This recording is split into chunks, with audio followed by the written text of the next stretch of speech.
मला दरवर्षी ज्या काही सत्कारामध्ये नारळ मिळतो मॅडम त्यांनाही 2-3 वेळेस नारळाचा सत्कार झालेला होता सत्कार देऊन त्यांनी हे नारळ एक आठवण म्हणून आपल्या देवाऱ्यासमोर एक कळशी ठेवली आणि कळशीमध्ये ते नारळ उगवण्यासाठी दररोज पाणी देऊन त्या नारळाला उगवण्याची त्यांना एक ही दिली, काय दिली, ऊर्जा दिली. आणि ते नारळ बघता बघता 2 ते 2.5 वर्ष झालं तिने हे जपलेलं नारळ दररोज देवाची पूजा करताना ती या झाडाची पूजा करायची.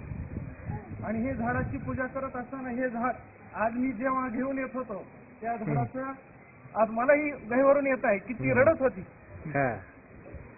ते झाड लावल्यानंतर तिनं जे जोपासलेलं झाड होतं तिने आज तिच्या हातातून घेऊन येत असताना ती एवढी खूप रडली माझ्याशी की मला रडू येत आहे की का की जेवढं झाडावर आपण प्रेम करतो ते सुद्धा प्रेम तुम्ही केलं पाहिजे. आणि आपल्या या झाडापासून काय काय मिळतं ही तिनं मला सांगायला सांगितलं होतं की आज आपले जे येणारी पिढी आहे, भावी पिढी आहे, या भावी पिढीसाठी लाखो जणांचा आज ऑक्सिजन मिळणार आहे. त्याच्यापासून आपले बरेचसे बांधव हे आरोग्यासाठी सुरक्षित राहणार आहेत. यापासून वेगळी आणखीन एक भूमिका तिनं सांगितली की या झाडाचं जे महत्व आहे ते विद्यार्थ्यांना तुम्ही सांगताना एवढंही सांगा की प्रत्येकाच्या आपल्या घरी आई वडील कोणी असेल त्यांनाही अशा पद्धतीचा उपक्रम राबवण्यासाठी सांगा.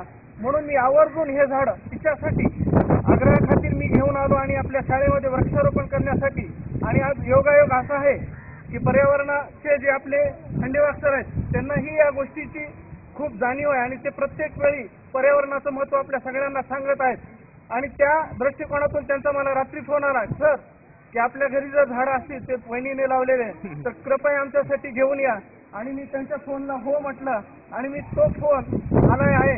आणि आज आमचे मुख्याध्यापक नवीन आज रुजू होणार आहेत आणि खरंच या पर्यावरणाच्या सुद्धा मी शुभेच्छा या झाडाच्या रूपानं मी हंडेबाग सरांना देण्यासाठी हे झाड घेऊन आलोय आणि ते वहिनीमार्फत घेऊन आलोय असं माझ्याने सांगितलं होतं आमच्या DB काकडे सरांनी. मग मी मॅडमतर्फे हे झाड मी हंडेबाग सरांना सुपूर्द करतो आणि त्यांनी स्वीकार करावं आणि ह्याचं संगोपन करण्यासाठी माझे जे कर्मचारी वर्ग आहेत सेवक त्यांनी हे जोपासावं एवढं मी बोलून माझं 2 शब्दाचा मोनोलॉग थांबवतो. धन्यवाद.